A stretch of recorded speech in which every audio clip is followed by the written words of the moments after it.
El Señor esté con todos ustedes. Y con tu espíritu. Evangelio de nuestro Señor Jesucristo, según San Marcos. Gloria a ti, Señor. Jesús volvió a Cafarnaún y se difundió la noticia de que estaba en la casa. Se reunió tanta gente que no había lugar ni siquiera delante de la puerta, y él les anunciaba la palabra. Le trajeron entonces un paralítico, llevándolo entre 4 hombres, y como no podían acercarlo a él a causa de la multitud, levantaron el techo sobre el lugar donde estaba Jesús, y haciendo un agujero, descolgaron la camilla con el paralítico. Al ver la fe de esos hombres, Jesús dijo al paralítico: «Hijo, tus pecados te son perdonados». Unos escribas que estaban sentados allí pensaban en su interior: «¿Qué está diciendo este hombre? Está blasfemando. ¿Quién puede perdonar los pecados sino solo Dios?». Jesús, advirtiendo enseguida que pensaban así, les dijo: «¿Qué están pensando? ¿Qué es más fácil decir al paralítico: tus pecados te son perdonados, o levántate, toma tu camilla y anda? Para que ustedes sepan que el Hijo del Hombre tiene sobre la tierra el poder de perdonar los pecados», dijo el paralítico: «Yo te lo mando, levántate, toma tu camilla y vete a tu casa». Él se levantó enseguida, tomó su camilla y salió a la vista de todos. La gente quedó asombrada y glorificaba a Dios, diciendo: «Nunca hemos visto nada igual». Palabra del Señor. Gloria a ti, Señor Jesús.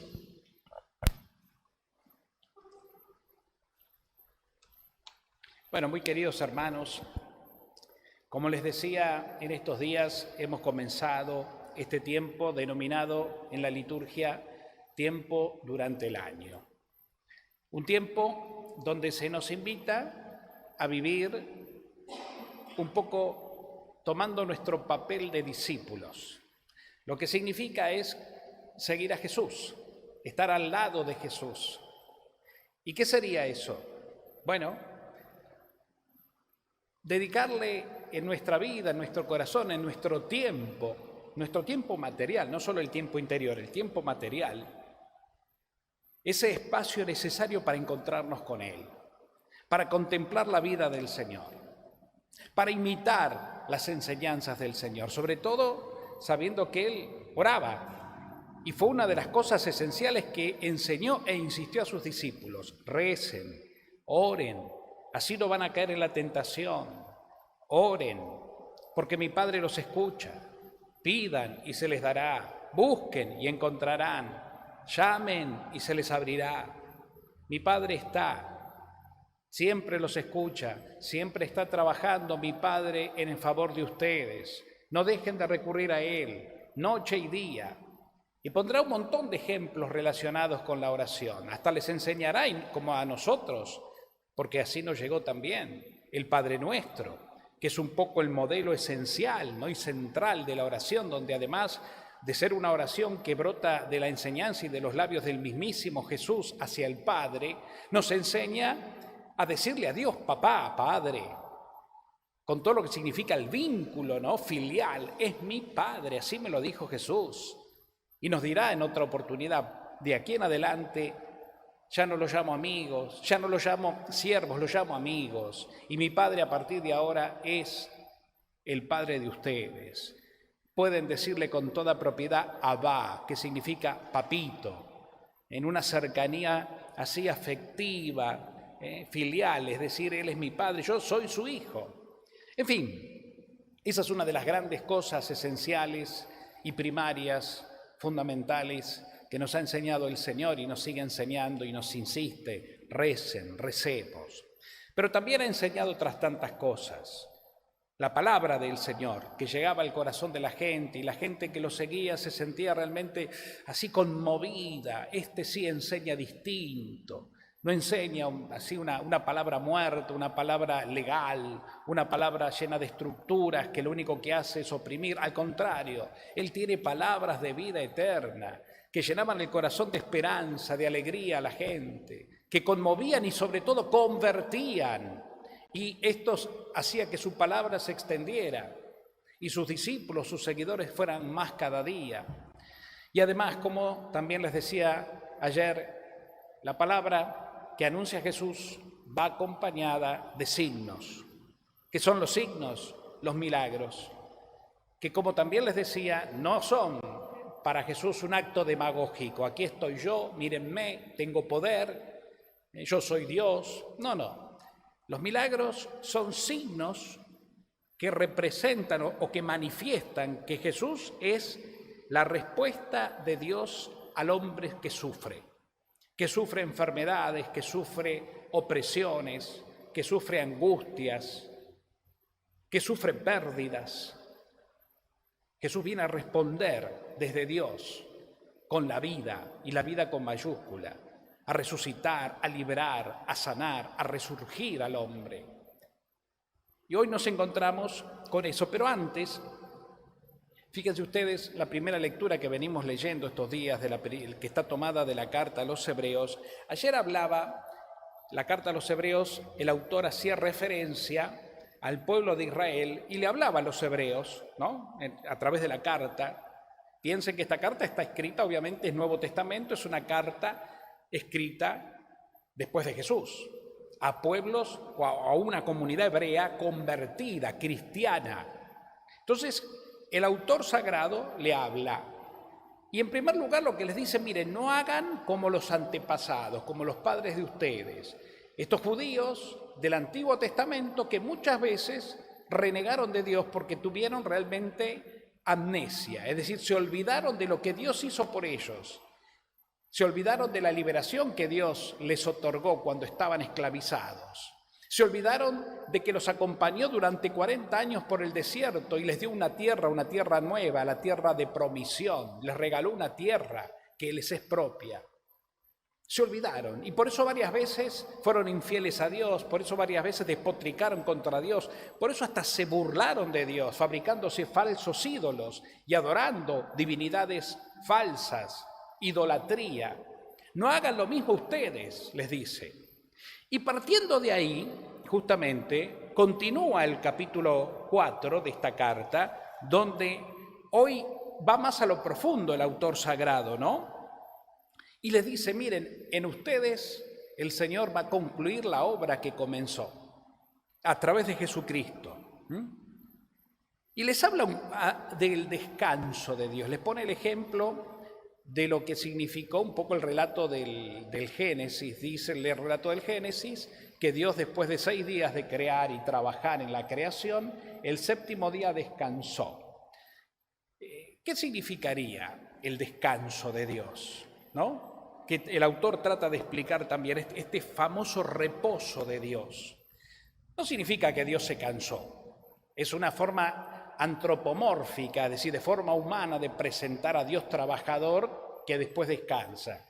Pero va mucho más allá. El descanso de Dios no es un descanso donde Dios se tiene que acostar, relajar, sino es un descanso contemplativo. Es como que Dios, que contempló lo que creó, se dijo a sí mismo, esto sí que es bueno. ¿Y por qué? Porque no puede salir nada malo de Dios. Todo lo que es creación de Dios está lleno de bondad, de belleza, y sobre todo de vida en abundancia, porque lo que Dios crea está lleno de su presencia y de su eternidad. Entonces ustedes me dirán, ¿todo lo que crea Dios está llamado a la eternidad? Y yo les puedo decir que sí. Lo que es creación, lo que es naturaleza, ¿está llamado a la eternidad? Sí. San Pablo lo manifiesta de alguna manera cuando dice que toda la creación está expectante. Y toda la creación en este tiempo, como nosotros que estamos en un tiempo imperfecto, el tiempo terrenal, este tiempo humano, toda la creación está sujeta, dice, o está padeciendo como dolores de parto, es decir, como que está a la espera de un nuevo nacimiento. Y la madre, dirá Jesús, cuando está por dar a luz sufre por lo que le viene el dolor. Pero una vez que tiene a su niño, que ha nacido el niño y lo tiene en sus brazos, se olvida del dolor y se llena de alegría por el niño que le ha nacido. Bueno, así es un poco la creación y así es nuestra propia realidad de criaturas humanas. Esperamos cielos nuevos y tierra nueva, una gran transformación. Dios no va a desechar nada de lo que ha creado, al contrario, lo va a plenificar, le va a dar plenitud y vida nueva, pero especialmente a nosotros. ¿Cómo será eso? Bueno, es parte del misterio, pero todo lo que crea Dios no se desecha, al contrario, está llamado a perfeccionarse y será el mismo Dios el que llevará a perfección todas las cosas, sobre todo nuestra propia vida. Por eso también entender el reposo de Dios es un poco entender nuestro propio reposo, porque un día nos llegará el reposo, ese reposo que tiene como antesala la muerte, y entonces de alguna forma, indirectamente, el autor sagrado, el Espíritu Santo, nos está diciendo en esta carta que no le tenemos que tener miedo a la muerte, porque la muerte es parte de la vida. Porque la muerte, desde que Cristo la venció con su propia muerte y resurrección, para nosotros es, como les digo, la antesala de la vida eterna, de la resurrección, de nuestra propia resurrección en Cristo. La muerte es un medio, el último paso terrenal, donde se produce una transformación en nuestra vida. Y por eso hasta nuestro cuerpo, si quieren, está llamado, como decíamos, como toda la creación, a una plenitud. Este cuerpo que somos resucitará. Pero resucitará obviamente de una manera distinta, una manera glorificada, sin las necesidades y limitaciones que nuestro cuerpo hoy día tiene. Vejez, enfermedad, deterioro, necesidades de todo tipo, hambre, frío, calor, etc.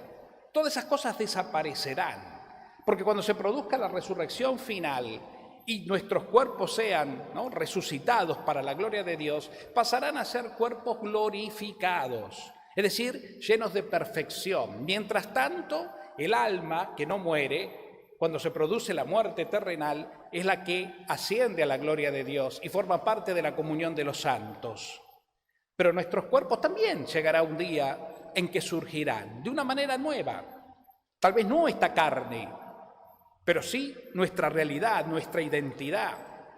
Por eso no entra, para un cristiano que entiende la palabra de Dios, no entra la posibilidad de la reencarnación, como muchas, digamos, teorías religiosas o pseudo-religiosas, a mi entender, tratan de proclamar, que venimos evolucionando en seres de una forma y de otra, que antes éramos esto, ahora somos aquello, como que hay una mezcolanza de naturalezas, ¿no?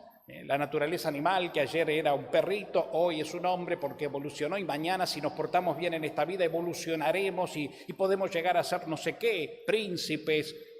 Una realidad un poco que no encaja con lo que el mismísimo Jesús enseñó y que no está dentro, si nos ponemos a pensar y basarnos un poco, salir de nuestra ignorancia y de no creer cualquier cosa y no leer cualquier cosa y no entrar en cualquier cosa, porque todo eso nos puede llevar justamente a la gran confusión, que lo único que hace es incrementar nuestra ignorancia. No podemos creer cualquier cosa, no podemos agarrarnos de cualquier cosa.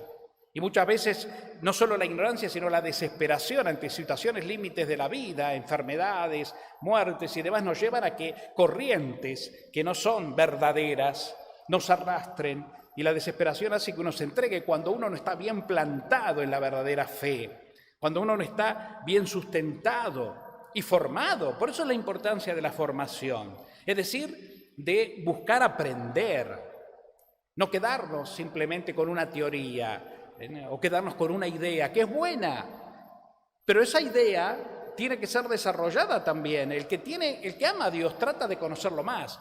Cuando uno ama a una persona y es amado, ese amor nos lleva a conocernos. Quiero conocer al ser amado y quiero dejarme conocer por él, claro, para que juntos podamos lograr una intimidad cada vez más profunda, porque el amor llama a eso.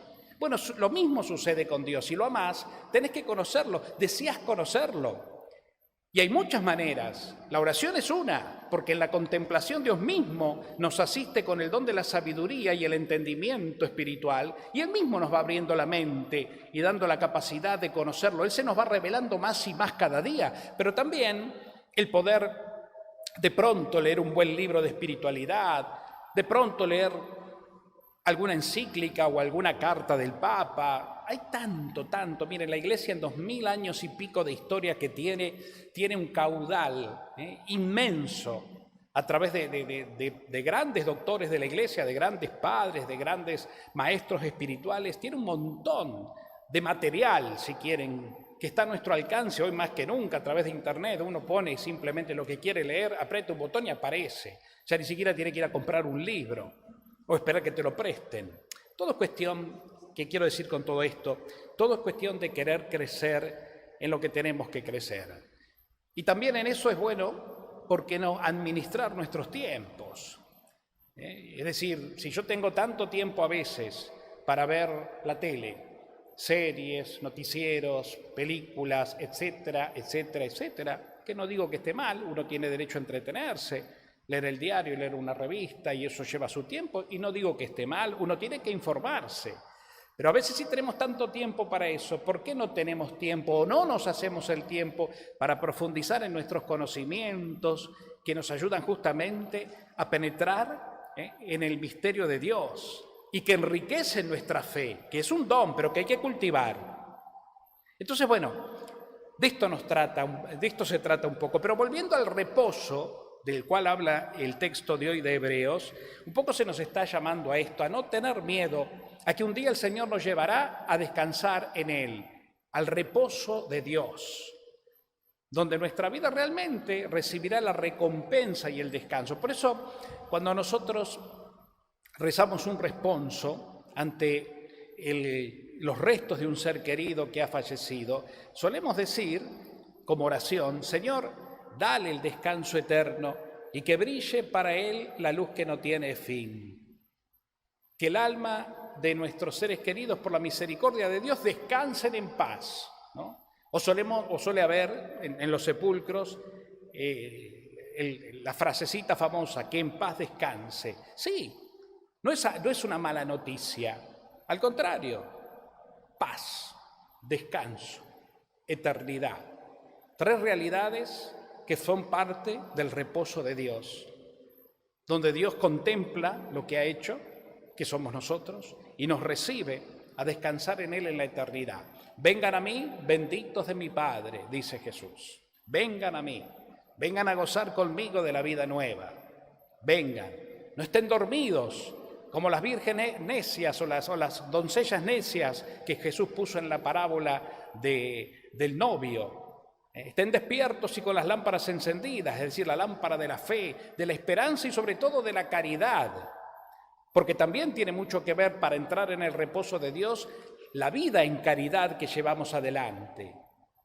Darle de beber a quien necesita un vaso de agua, de vestir al desnudo, de visitar al enfermo, de atender a quien nos lo solicita, como podamos, con amor.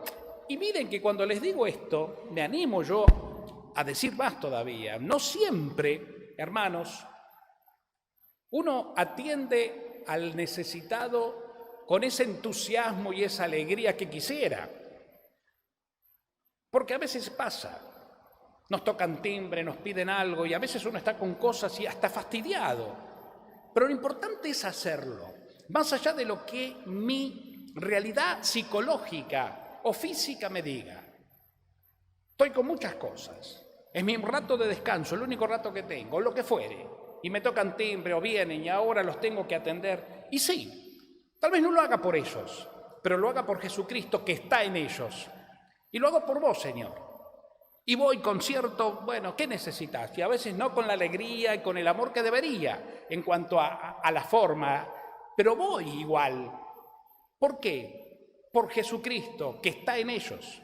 Y porque el Señor me lo dice, y además porque quiero un día, porque el Señor me lo pide, hacer esto, entrar entonces como recompensa en su descanso. Y así con todo, con perdonar aunque aquel que me lastimó. Me cuesta, Señor, por mi propia realidad me cuesta perdonar, porque me ha hecho mucho daño, porque me lastimó, por un montón de cosas. Pero ¿sabes, Señor? Vos me lo pedís, y si vos me lo pedís, yo te pido que vengas vos a perdonarlo en mí. Porque mi parte humana se niega, pero tu realidad en mí, tu presencia en mí que está por el Espíritu Santo recibido, que lo perdone, que la perdone, por más que me haya hecho lo que me haya hecho. Y aunque yo después no logre, porque no se trata de eso, a veces hay que entender lo que significa el perdón. El perdón desde Dios no es ir a los abrazos, después a los besos como que no hubiera pasado nada, porque eso sería hipocresía. Y eso no hay que entrar en la hipocresía. El perdón es, bueno, Señor, una y otra vez en tu nombre perdono lo que me hicieron, perdono a tal persona, perdono a quien sea, y me entrego. Y entonces el corazón, cuando es así, va encontrando el consuelo y la paz, porque el perdonar en nombre de Dios empieza a generar sanación. Qué fuerte es la palabra perdón. Y esto nos permite saltar entonces al Evangelio. Fíjense hoy, Jesús está en Cafarnaúm. Ayer ya hablábamos de la purificación del leproso. Jesús que se involucra con los más necesitados, sobre todo con un leproso que era un hombre impuro. Y Jesús no tiene problema. Cuando la gente se escapaba de un leproso, Jesús va al encuentro. Lo toca, lo bendice y lo sana, porque tiene fe. En este caso lo mismo. Dice Jesús que estaba enseñando y había un gentío tan grande porque en poco tiempo la palabra de Jesús y los gestos de Jesús empezaron a movilizar al pueblo que iba en busca de él, porque les daba una respuesta. Y en esa ocasión la multitud era tal que un grupo de amigos ayudaron a un paralítico que en esa época, piensen, no existía ni la silla de rueda, ni los carritos que hoy existen, ortopédicos. Un paralítico estaba postrado en una camilla, era lo único que tenía, de manera que si se podía mover es porque lo tenían que mover, no había otra manera. Entonces 4 amigos llevan la camilla de este paralítico postrado y ven la forma de que Jesús lo vea, y como la multitud era tan grande, treparon por el techo, hicieron un agujero, dice el texto, y lo bajaron. Y Jesús miró todo eso, se sorprendió y se conmovió otra vez, como ayer con el leproso. Y dice, qué grande es tu fe, la tuya y la de tus amigos. Por eso, hijo mío, tus pecados te son perdonados. Y ahí Marcos pone la presencia de los escribas, que como ustedes saben, junto con los fariseos y maestros de la ley y ancianos del pueblo, son los enemigos de Jesús, los que se van transformando en enemigos de Jesús, los que lo van a combatir. Y los que lo van a pedir después la crucifixión, más adelante. ¿Qué pasa? Dicen, ¿quién es este para decir a alguien que sus pecados son perdonados? Es un blasfemo. Solo Dios puede perdonar. Y Jesús, dice Marcos, que conoce los pensamientos y sobre todo los corazones, les dice, bueno, a ver, ¿qué es más fácil decir? ¿Tus pecados te son perdonados? O toma tu camilla, levántate y camina. Para que vean que el Hijo del Hombre tiene poder para perdonar los pecados, te digo, toma tu camilla y vete a tu casa. Y todos quedaron admirados por el milagro, el hecho que pasó. Es decir, el milagro tiene 2 consecuencias, o sea, se produce ¿por qué? Se produce primero por la fe. Ayer el leproso tenía fe y le decía, Señor, si quieres puedes curarme. Hoy, un signo, gestos, actitudes, hacen lo que puedan hasta caminar por el techo con el paralítico para bajarlo, rompiendo el techo y poniéndolo ante el Señor. Actitudes, se ponen en marcha hacia Jesús, hacen lo que pueden para que Jesús haga lo que solo Él puede hacer. Jesús lo recibe. Entonces, la fe. Y segundo, ¿qué? El perdón, porque la fe lleva al perdón. ¿Yo por qué me voy a confesar? Por ejemplo, primero porque me reconozco pecador y segundo, porque además de creer en la misericordia de Dios, creo por fe que no le estoy hablando a una persona ni confesando a una persona, sino que esa persona, porque así Dios lo quiso, dentro de sus misterios, tan hombre como yo, pero sin embargo transformado en instrumento del perdón, en nombre de Cristo, Él me perdona, pero no es Él, es Cristo en Él. Y eso lo creo por la fe, y voy por la fe, no por otra cosa. No porque es simpático, no porque es sordo y no me escucha, no por lo que quieran, no porque creo. Creo por la fe. Y así con todos los sacramentos. ¿Por qué estamos celebrando la misa? ¿Y por qué en un rato más vamos a saber y a creer que el pan y el vino se consagrarán y se transformarán en el cuerpo y la sangre de Cristo, cuando nosotros en realidad no vamos a ver nada raro, por la fe. ¿Y por qué traigo a mis hijos a bautizar? Para que por el medio del agua, algo tan sencillo y tan simple, el Espíritu Santo descienda y lo haga experimentar un nuevo nacimiento, una nueva criatura, un nuevo hijo de Dios, un nuevo cristiano, un nuevo santo para el cielo. ¿Por qué lo hago? Por la fe. Es decir, el cristiano se mueve por la fe. Y la fe no es razonable, es creíble. Es un gesto o una actitud de creer que Dios me lo da, Dios me capacita. Si yo para que la fe crezca, no me quiero extender mucho, pero son textos tan ricos, tan suculentos, que dan para tanto. Pero yo les digo que para que la fe te crezca y te aumente, esa fe que ya Dios te dio como una semilla, vos tenés que tener humildad. Mucha humildad, que es algo que nos cuesta mucho a nosotros y que escasea bastante en nuestra vida. Humildad. Porque somos soberbios, porque siempre buscamos la quinta pata al gato, porque escuchamos más al mundo y los pareceres de los pensamientos de X persona que al mismísimo Dios. Entonces, cuando uno no tiene humildad y siempre tiene un pero, y sí, pero ¿y cómo? Pero porque lo medimos desde el plano humano, entonces es lógico que si no tenemos la humildad de rendirnos ante Dios y siempre estamos preguntando y buscando la quinta pata al gato, y nunca vamos a tener fe. O mejor dicho, esa fe nunca va a crecer.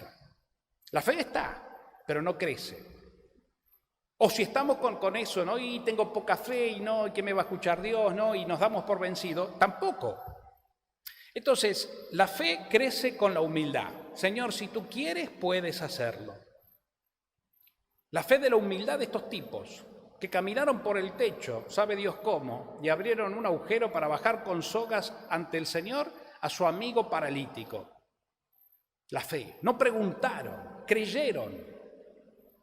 Entonces, movernos por la fe con humildad, sin prejuicios, sin esas vueltas de la cabeza que tanta manija nos hace dar. Humildad y confianza. Y así obtenemos de Dios lo que necesitamos, el perdón. Y el perdón, cuando uno es humilde y va al Señor con fe, nos da como consecuencia entonces ¿qué? La sanación. Quien es perdonado es sanado.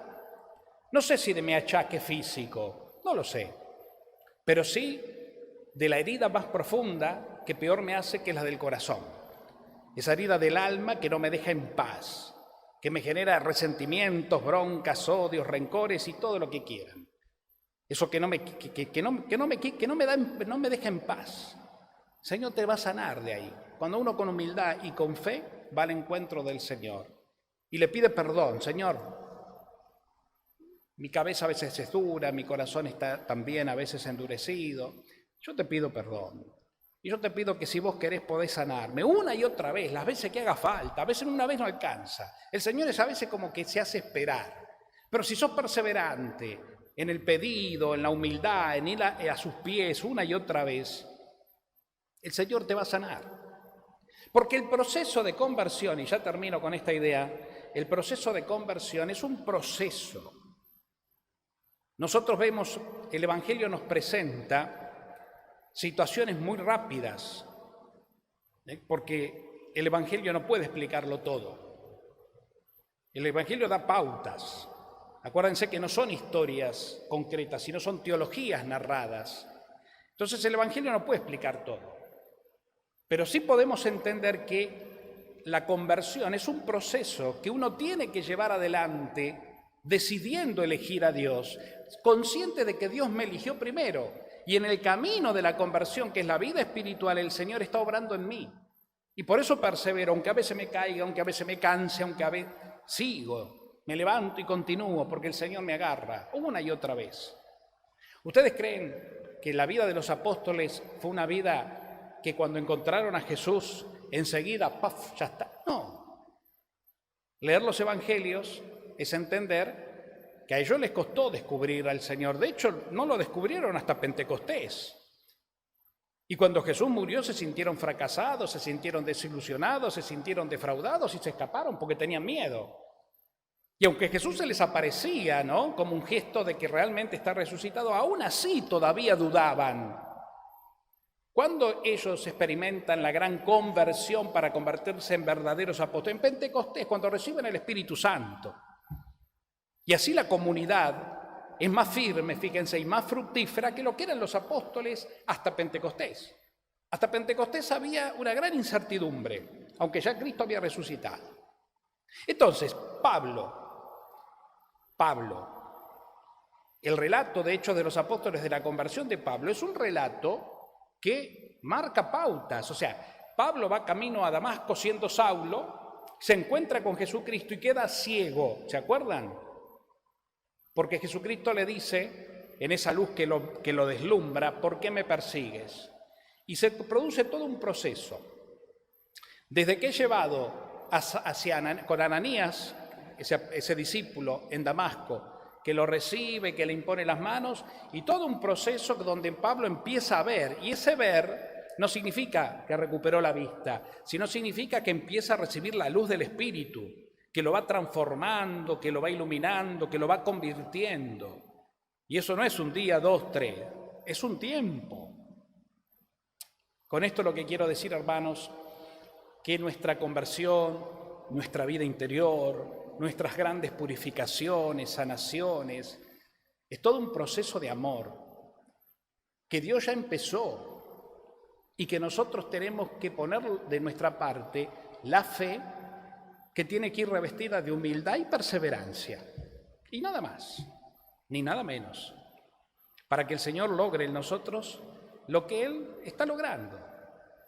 Por eso, cuando nosotros, los sacerdotes, son ordenados, hay una oración al final que el obispo dice, ¿no?, a Jesús, y le dice: Señor, lleva a plenitud en este siervo tuyo la obra que en él ya has comenzado.